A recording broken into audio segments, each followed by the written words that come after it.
आप सभी का एक बार फिर से बहुत बहुत हृदय से स्वागत है, अभिनंदन है। ये आसमान का इशारा है, कल का सूरज तुम्हारा है।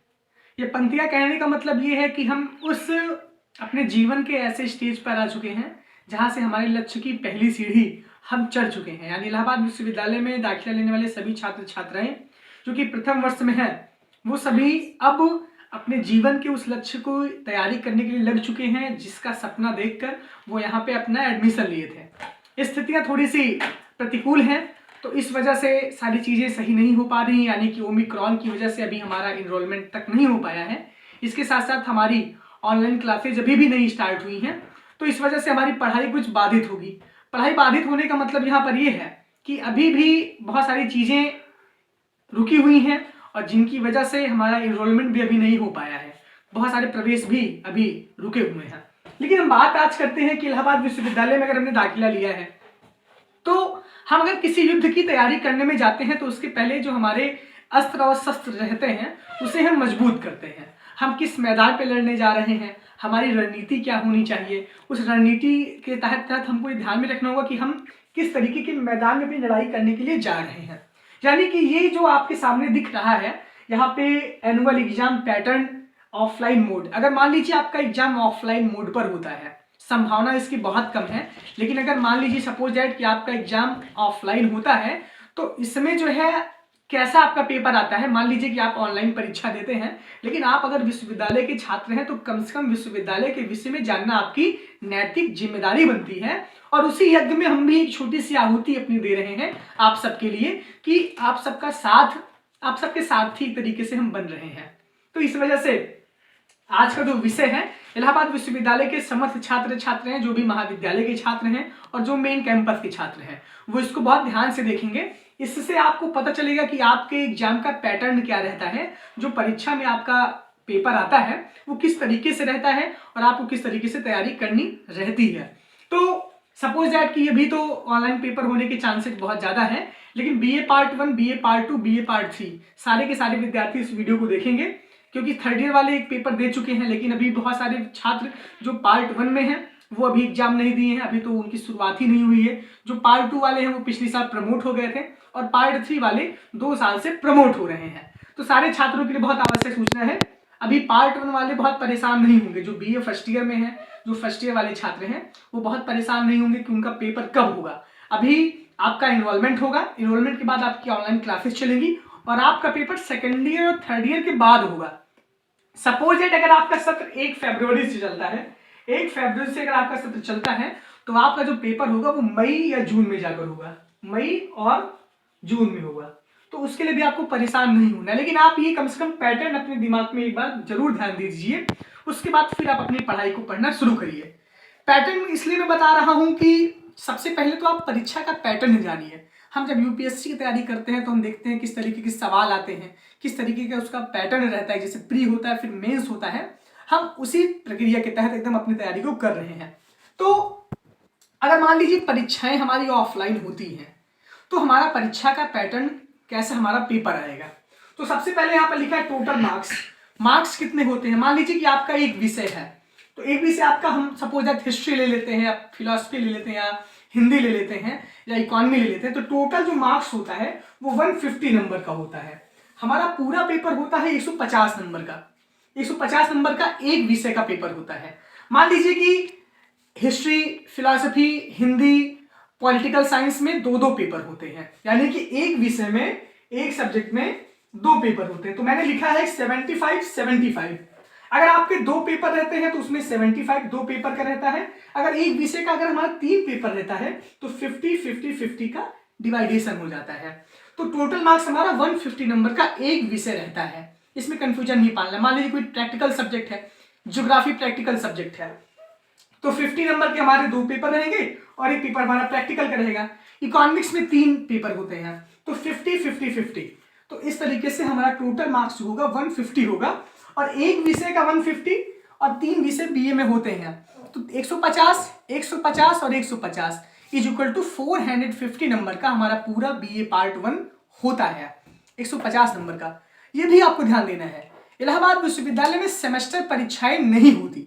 BA part 1, BSc part 1, BCom part 1, जितने भी बीए और बीएससी और जितने भी यूजी के कोर्सेज हैं, बीएलएलबी को छोड़ करके इसमें सेमेस्टर नहीं होता, यानी कि आपको ईयर में एक दिन ही एग्जाम देना होगा, एक साल में एक बार परीक्षा होती है आपकी, तो सेमेस्टर प्रणाली यहाँ पर नहीं है। तो बीए के जो छात्र हैं, जो बीकॉम के जो छात्र हैं और जो बीएससी के छात्र हैं, उनके लिए ये एक साल में एक बार ही परीक्षाएं होती हैं, तो सेमेस्टर प्रणाली नहीं है, यहाँ पे ईयर वाइज प्रणाली है, ईसीसी को छोड़ करके। चाहे महाविद्यालय के छात्र हो, चाहे आप मेन कैंपस के छात्र हो, जो बातें आपके एकेडमिक की हो रही हैं, आप घर पे बैठे कम से कम यहीं से आप कुछ सीखिए और एक तरीके से इस पर आप काम करना आप चालू कर दीजिए, क्योंकि समय किसी का इंतजार नहीं करता।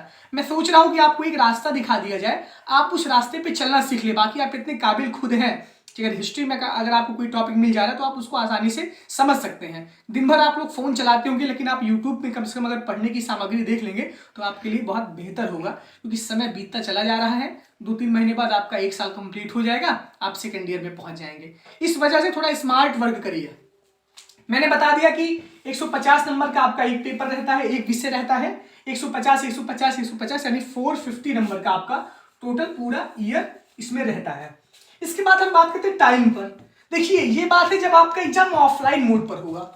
अभी इसके बाद मैं अगली वीडियो में ऑनलाइन परीक्षा पे बताऊंगा, लेकिन पहले आप ऑफलाइन के विषय में जानिए कि हम जिस विश्वविद्यालय, मान लीजिए आपके फर्स्ट ईयर में आपका ऑनलाइन हुआ, सेकेंड ईयर में आपको ऑफलाइन देना होगा, आपको इसी हिसाब से अपनी स्ट्रेटेजी को बनाना होगा।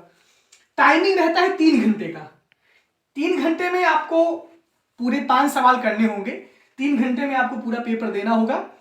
5 सवाल रहते हैं, सिर्फ 5 ही सवाल आएंगे।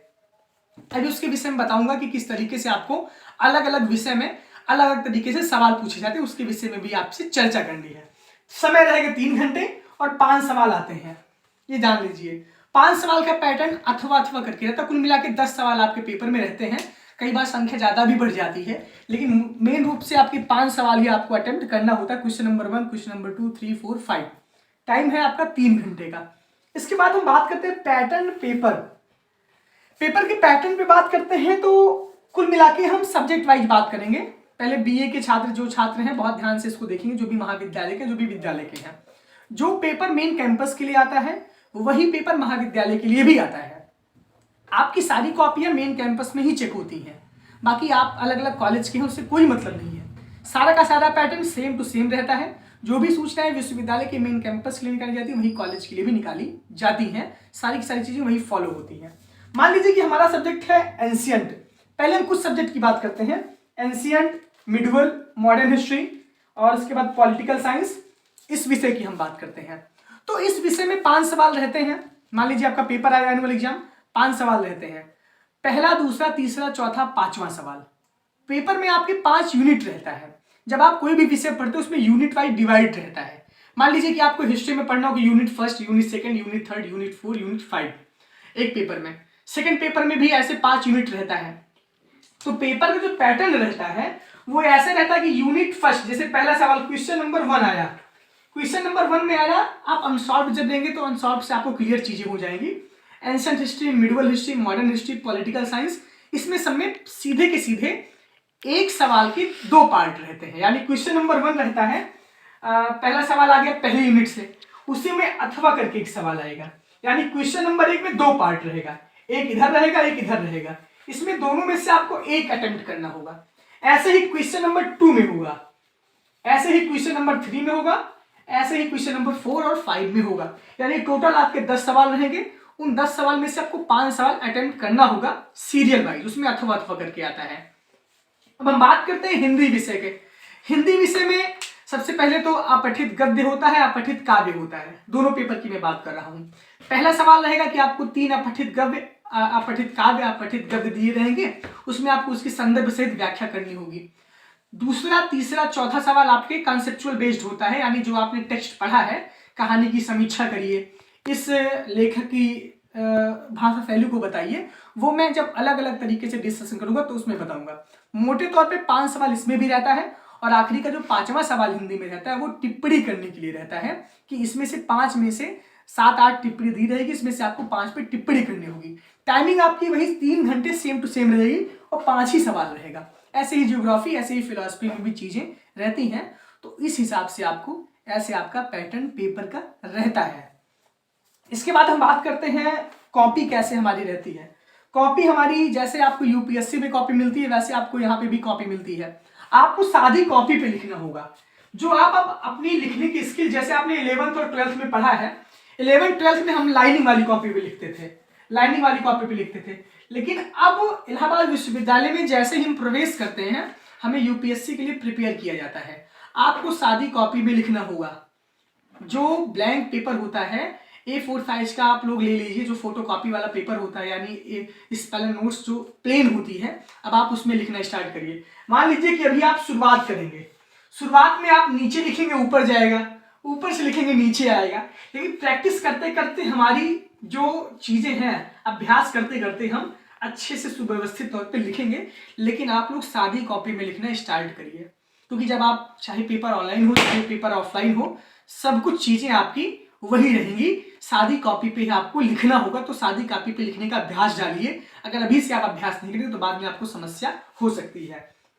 32 पेज की हमारी कॉपी रहती है ऑफलाइन एग्जाम में। हम A copy, B copy, C copy, आप कितने भी तेज स्पीडर हो, आप जितनी भी कॉपी लेना चाहे आप वो कॉपी ले सकते हैं। तो कॉपी लेने में हमको बाउंडेशन नहीं है। लेकिन ये पैटर्न किसके लिए है, जब आपका एग्जाम ऑफलाइन मोड पर हो। इस हिसाब से पूरा पैटर्न है बीए के छात्रों के लिए विशेष तौर पे।